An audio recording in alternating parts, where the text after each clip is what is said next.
시편 73편 이 28절에 있는 말씀은 우리 2024년 우리 교회에 주시는 말씀입니다.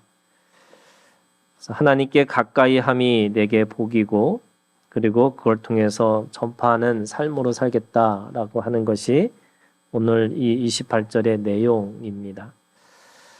근데 오늘 이 28절에 이 고백이 나오기 전까지의 이 말씀이 73편에 있는 이 말씀이에요.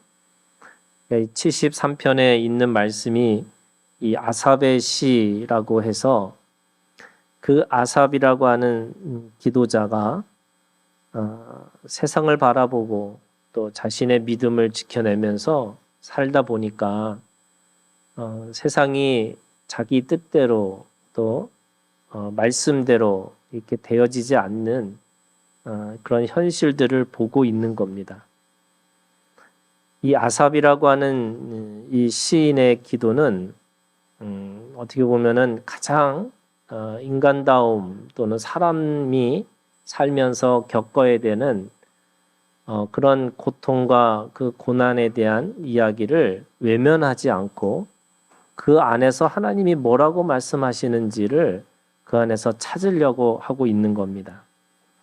그런 의미에서 현실에 대한 직시 또는 현실에 대한 아주 분명한 자신에 대한 그런 경험이 반드시 있다는 거고, 그러면서 동시에 그것이 자신의 살고 있는 삶과 너무나 반대되는 그 삶을 바라보면서 자신이 갖고 있는 신앙의 갈등 또는 그 내면의 그런 갈등에 대한 이야기를 하고 있는 거죠.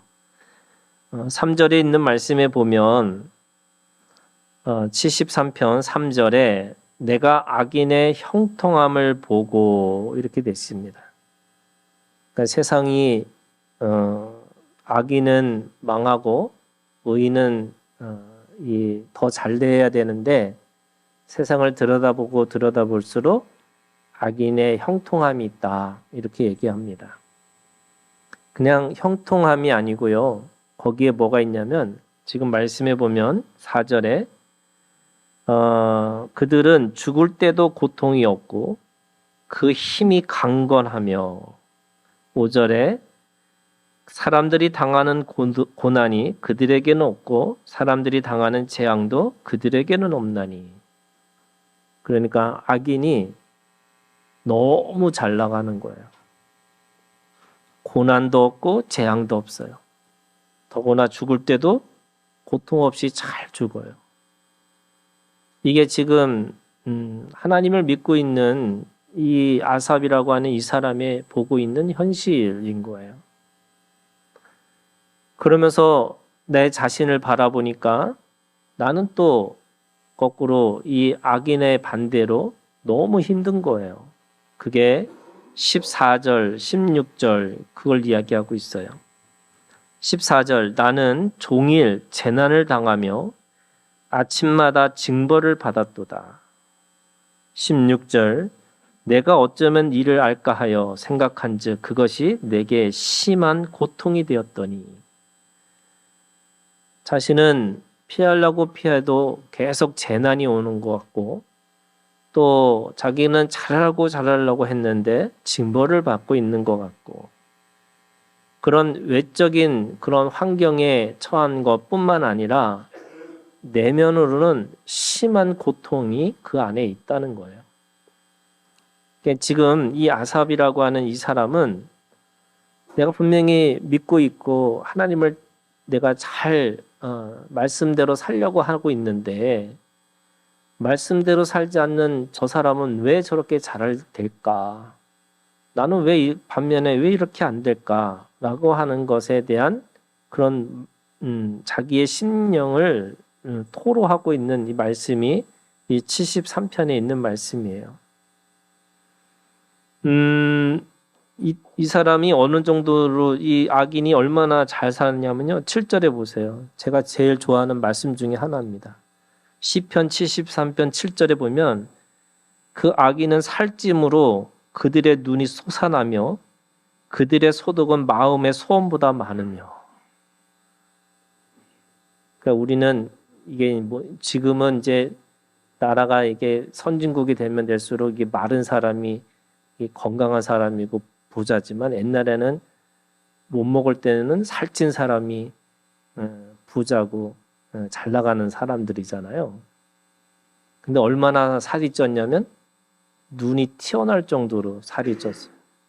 이게 무슨 말이냐? 부의 상징인 거예요. 너무 잘 먹고 잘 살아서 살이 찌다 보니까 눈이 튀어나올 정도로 살이 찐 거예요.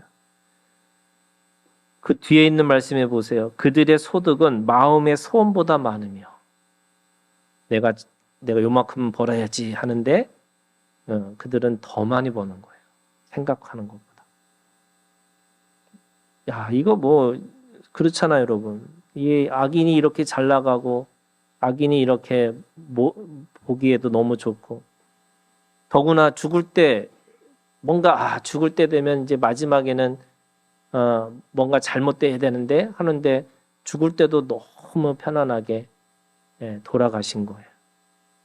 그러니까 이 아삽이 볼 때는 아니 나는 이렇게 살아있는 나는 너무 힘든데 내가 죽을 맛인데 왜 악인은 하나님을 믿지 않는 사람은 또는 하나님을 저렇게 어떻게 보면은 맹탕으로 믿고 있는 건데 어떻게 저렇게 잘 될 수 있을까? 그렇게 고민하고 그렇게 생각했던 아삽에게 17절에 생각의 전환이 시작되는 거예요. 그게 17절에 어떻게 되냐면 하나님의 성소에 들어갈 때야 그들의 종말을 내가 깨달았나이다. 세상에 나가서 세상의 것들하고 비교해 보니까 악인들이 더 잘 나가고 악인들이 더 판치는 것처럼 보였는데 자기가 너무 힘들어서 결국 하나님 앞에 들어와서 성소라고 하는 세상과 단절되고 세상하고 아무 상관없이 하나님하고 나하고 단둘이서 만날 수 있는 그 성소에 들어가고 나니까 그들의 인생이 보이기 시작했다라고 생각하는 거예요. 그게 뭘까? 지금 이 아삽이 이 성소에 들어가서 봤던 것이 뭐냐면 두 가지예요. 하나는 우리가 가지고 있는 인생의 시간이 인생으로 끝나는 게 아니고 그 인생 뒤에 영생이라고 하는 것이 있다는 거예요. 그래서 태어나서 죽는 것까지의 이 모든 시간 속에서 그들이 행복하다라고 살았지만 결국에는 그 영생의 속에서는 그들의 멸망, 그들의 심판, 그들의 죽음, 영원한 죽음의 시간이 있다는 것을 성소에 들어가고 나서야 알게 됐다는 거예요. 그래서 25절에 두 번째예요. 그래서 하늘에서는 주 외에 누가 내게 있으리요 땅에서는 주밖에 내가 사모할 일이 없나이다. 하늘에 가서 보니까 또 내가 영생이라고 하는 시간 속에 사는 걸 보니까 하늘에서는 하나님밖에 없는 거구나. 그러니까 이 땅에서 뭐냐면 내가 사모할 거, 내가 정말로 추구할 거, 내가 정말로 원해야 될 거, 그것이 뭐냐면 바로 주밖에 내가 사모할 분이 없구나 라고 하는 것을 알게 됐다는 거예요. 그러니까 그들이 무엇을 벌었고 그들이 무슨 능력을 가지고 있고 그들이 어떻게 죽고 어떻게 살았는지가 사실은 중요한 게 아니고 그들에게 주님이 있는지 없는지, 그게 주님의 주시는 복이었다는 거예요. 그래서 성소에 들어가서 하나님이 제일 중요한 거구나. 내 인생에서 어떤 것보다도 그 하나님이 나한테 가장 중요한 거구나 라고 하는 것을 깨닫게 되니까 진짜 복을 알게 됐다. 그래서 세상에 나가서 그 복을 찾으려고 그렇게 애쓰고 노력했는데 내가 하나님을 가까이 하는 게 내게 복이구나. 이걸 알게 됐다는 거예요. 그래서 28절에 하나님을 가까이 함이라는 말이 어떤 뜻이냐면 여러분 하나님 곁에 머물러 있는 거라는 거예요. 하나님 앞에 머물러 있는 게 복이구나. 그래서 피상적이고 의심스러웠던 그 온갖 세상의 번영, 세상에 가지고 있는 그런 축복이라고 하는 것을 그게 그냥 아무것도 아니고 그냥 하나님 앞에 머물러서 하나님과 함께 있는 것이 진정한 복이구나라는 것을 알게 돼서 이제는 27절에 뭐라고 말하냐면 무릇 주를 멀리하는 자는 망하리니 음녀같이 주를 떠난 자를 주께서 다 멸하셨나이다. 그 세상에 가지고 있는 온갖 가지고 있는 누릴 수 있는 그런 행복이 뭐와 같으냐? 음녀와 같다라는 것을 알게 된 거예요. 근데 이 음녀라고 하는 게 뭐냐? 여러분 음녀라는 게 어떤 도덕적이고 윤리적인 어떤 그런 뜻의 의미가 아니라 이게 관계 언어예요. 무슨 말이냐면 관계를 할 때 그 관계가 목적이 되는 게 아니고 그 모든 관계를 수단화시키는 거예요. 그게 음녀예요. 하나님이 하나님의 사람으로서 서로 사랑하는 게 목적으로 그리고 그 사람을 목적으로 삼고 살아야 되는데 그 사람조차도 하나님조차도 뭘로 사용하느냐? 다 자기의 욕망을 채우는 도구로 쓰는 거예요. 그게 수단화하는 거예요. 그래서 누군가가 누군가를 만날 때마다 그게 뭐냐면 수단화시키는 게 음녀로 사는 거예요. 음녀로. 그래서 오늘 우리가 주님 안에서 관계가 목적이 아니라 수단으로 사는 게 목적이기 때문에 그래서 그 음녀로 사는 것이기 때문에 그래서 우리는 늘 관계를 수단화시키면 안 된다는 거예요. 무슨 말이냐면 내가 하나님을 믿는 것조차도 내가 행복해지기 위해서 하나님을 믿는 것조차도 내가 그걸 무엇을 이루려고 하는 것 그 자체가 이미 음녀의 역할을 하고 있는 거예요. 음녀의 짓을 하고 있는 거죠. 그 관계가 수단이 아니라 그 관계가 목적이 되는 것이 진정한 하나님 안에서의 관계의 올바른 관계고 그 올바른 관계를 통해서만이 뭐가 나오냐면 영원한 생명, 영생이 나오는 거라. 그래서 그 수단은 뭐예요, 여러분? 일시적이고 임시적인 거예요. 무슨 말이냐? 내가 필요 없을 때는 더 이상 사용하지 않는 거예요. 그러니까 무슨 말이냐면 내가 어떤 때 하나님을 믿는다고 했을 때 그 믿음이 뭔가 잘 이루어질 때는 잘 믿는 것처럼 보여요. 그런데 내가 힘들고 어려울 때는 그 하나님조차도 필요 없는 거예요. 그래서 또 다른 신을 쫓아내는 거죠. 근데 그게 뭐냐면 사실은 자기의 욕망이에요. 자기가 뭔가 이루고 말리라라고 하는 그 욕망 가운데 사로잡혀 있기 때문에 그 음녀의 짓을 하고 있다는 거예요. 그러면 여러분 하나님을 가까이 한다. 그게 뭐예요, 여러분? 여러분 하나님이 목적이 되셔야 돼요. 하나님이 목적이 된다는 게 뭐냐면 여러분 우리가 하나님 안에서 그냥 하나님을 하나님의 존재로 우리가 그냥 받아들이는 거지 내가 하나님 믿고 뭘 하겠다가 아니에요. 여러분 누군가를 내가 모르는 사람을 내가 환대할 때도 마찬가지인 거예요. 누군가를 내가 그 친구로 삼는다, 내가 이웃으로 삼는다, 내 형제로 삼을 때 그 사람이 뭘 가지고 있느냐, 뭘 할 수 있느냐가 아니고 그냥 그 자체, 존재 자체로 받아주셔야 돼요. 그것이 오늘 우리에게 영원한 생명을 가는 길이라고 얘기하시는 거예요. 그러면 하나님을 하나님의 목적으로 받으면 어떻게 될까? 여러분, 하나님을 통해서 주어지는 하나님의 복이 있는 거예요. 그 복을 누리라는 거예요. 하나님이 목적이 되고 하나님 그 자체가 되고 하나님을 내가 믿는 것으로 인해서 주어지는 그냥 그 안에서 주어지는 하나님의 복이 있어요. 그게 관계의 복이에요. 여러분 하나님이 주시는 그 관계의 복이 그게 뭘까? 그게 오늘 우리가 읽은 에베소서 1장 3절부터 14절에 있는 말씀이에요. 자, 지금부터 제가 복을 무더기로 보낼 거니까 여러분 복을 받으셔야 돼요. 이게 관계의 복이에요. 제가 몇 가지라고 얘기하면은 기겁을 할까 봐 제가 몇 가지는 얘기를 안 하겠어요. 근데 다 합치면 12가지 복이 있어요. 여러분, 이 말씀 속에 하나님을 믿음으로 인해서 우리에게 주어지는 12가지 복을 이렇게 받으셔야 돼요. 그래야지 어떻게 돼요? 세상이 어떤 사람이 뭘 가지고 있다, 뭘 소유했다, 하나도 부럽지 않아요.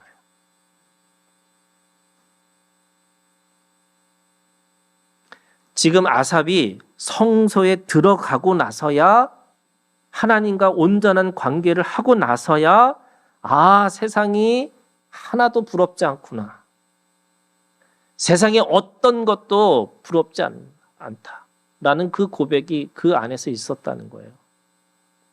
그래서 마지막 고백이 하나님을 가까이 하는 복이구나. 왜요? 그거는 세상에 비교하고 경쟁할 수 없는 복이고, 또 하나님을 내가 진정으로 받아들이면서 주시는 하나님의 복이 있기 때문에 그것이 부유하냐, 가난하냐, 건강하냐, 건강하지 않느냐, 내가 뭘 가질 수 있는 능력이 있느냐, 없느냐, 그게 하나도 중요하지 않다는 거예요. 그냥 하나님으로 인해서 주어지는 그 복이 있는 거예요.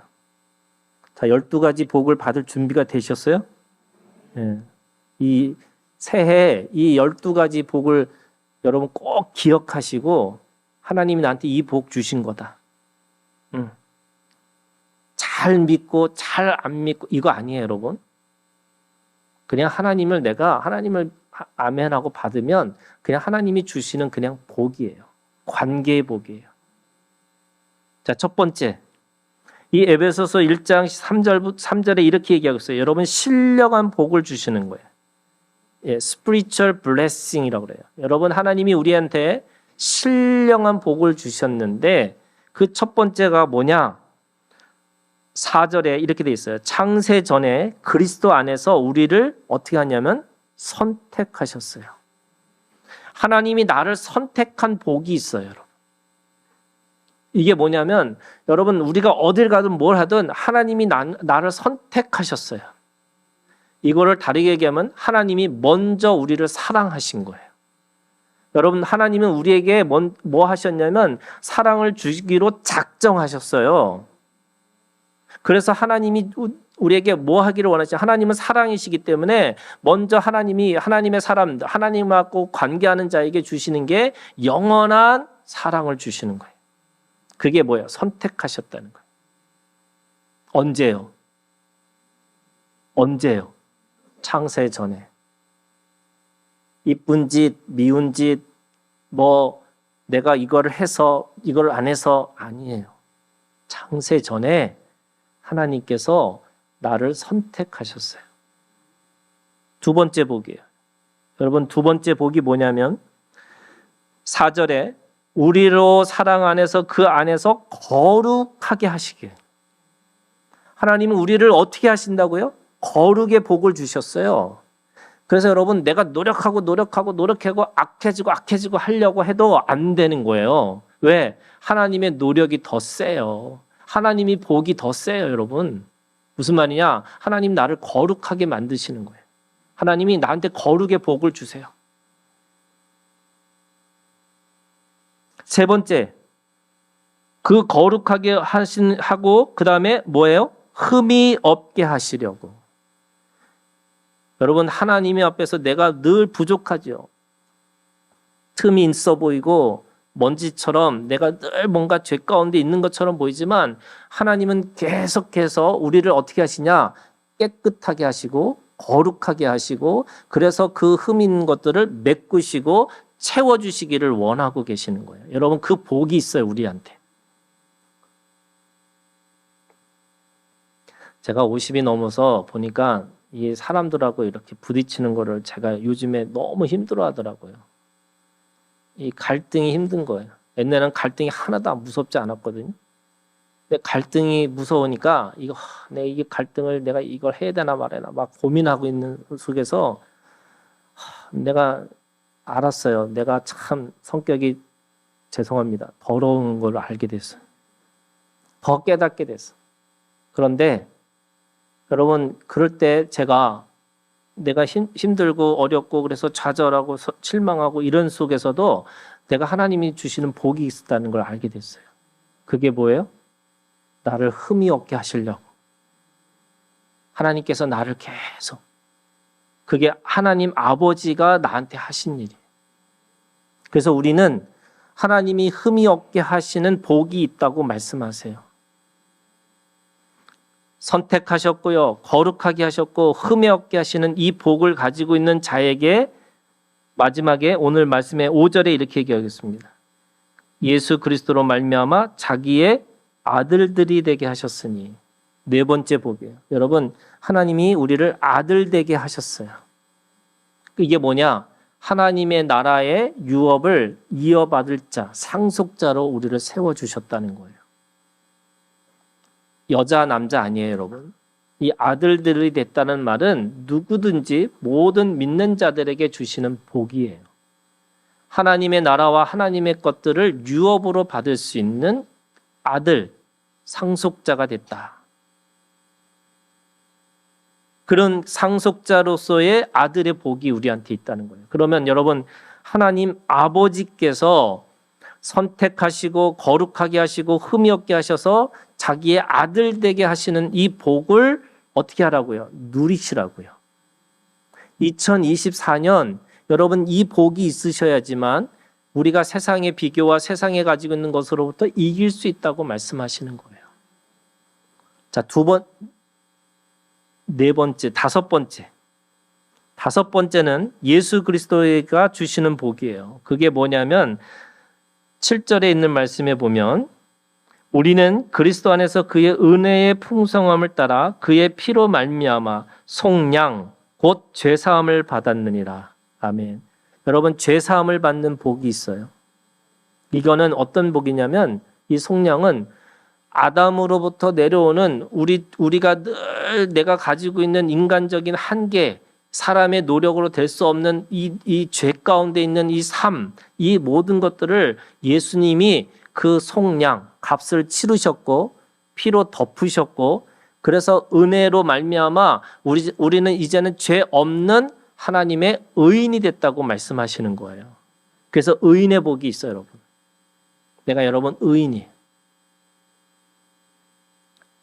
하나님이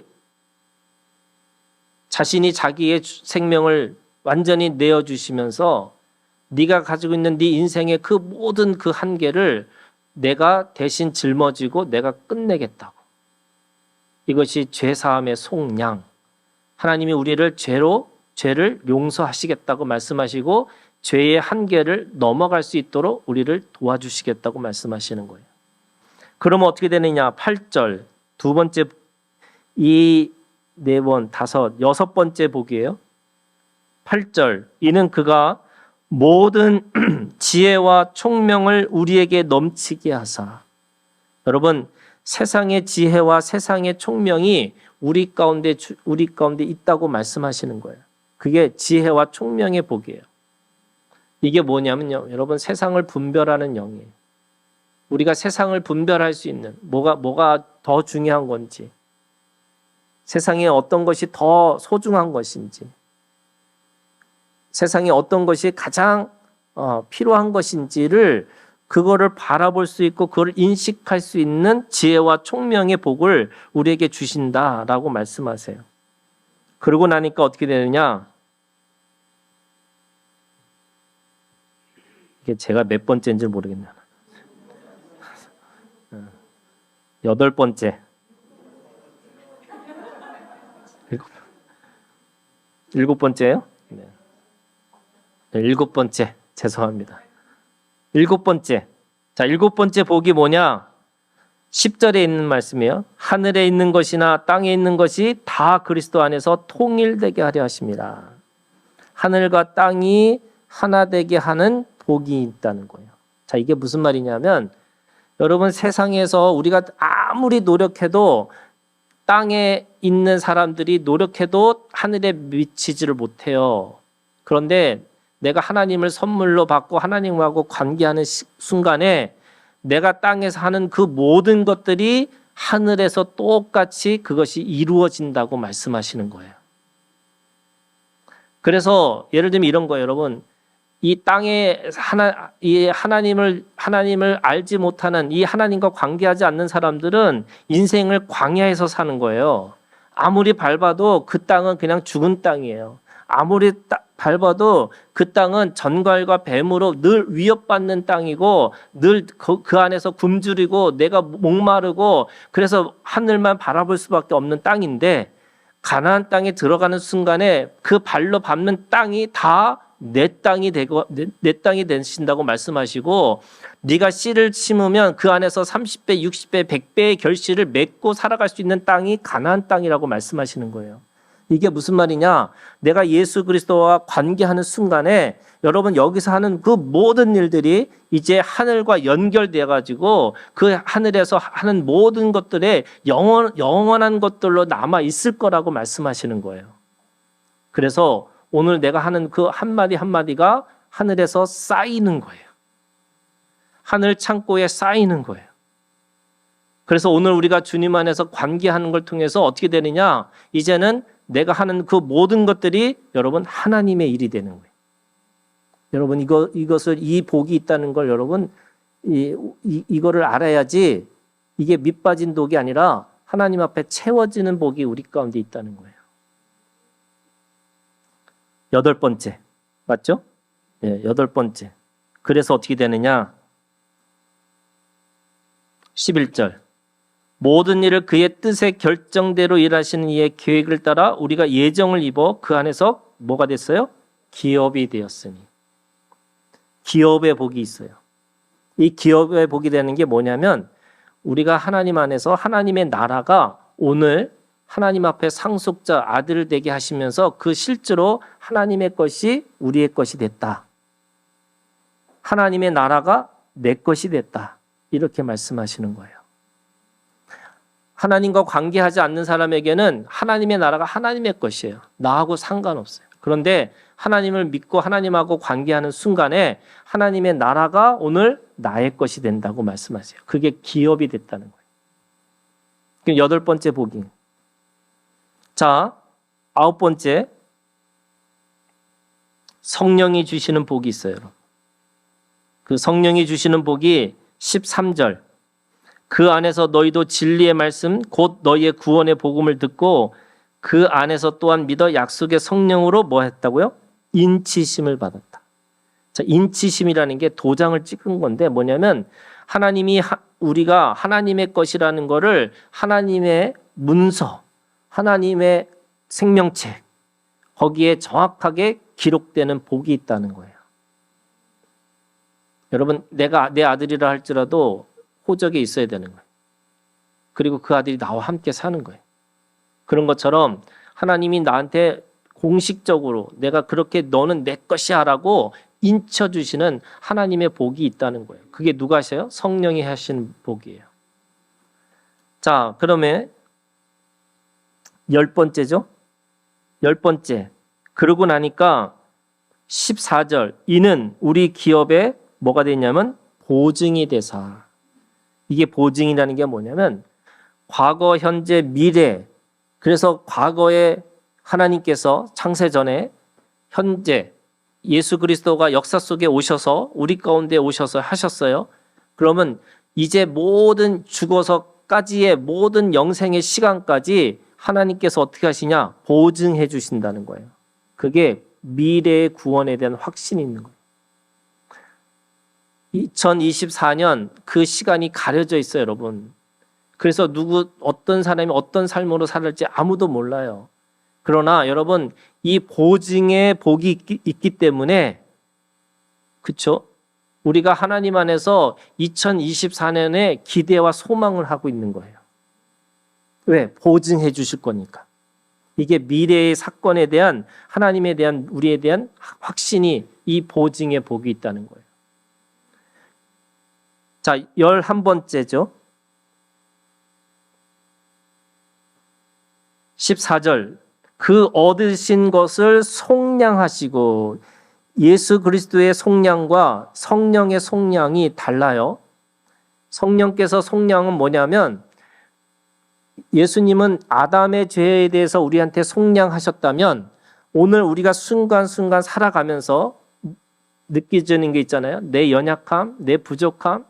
여러분 그 연약함과 부족함을 하나님께서 계속 성령께서 우리를 그렇게 온전과 깨끗함으로 거룩함으로 계속 메꿔주시고 힘을 주시고 격려하시고 깨닫게 하시고 그게 계속해서 속량하신다는 거예요.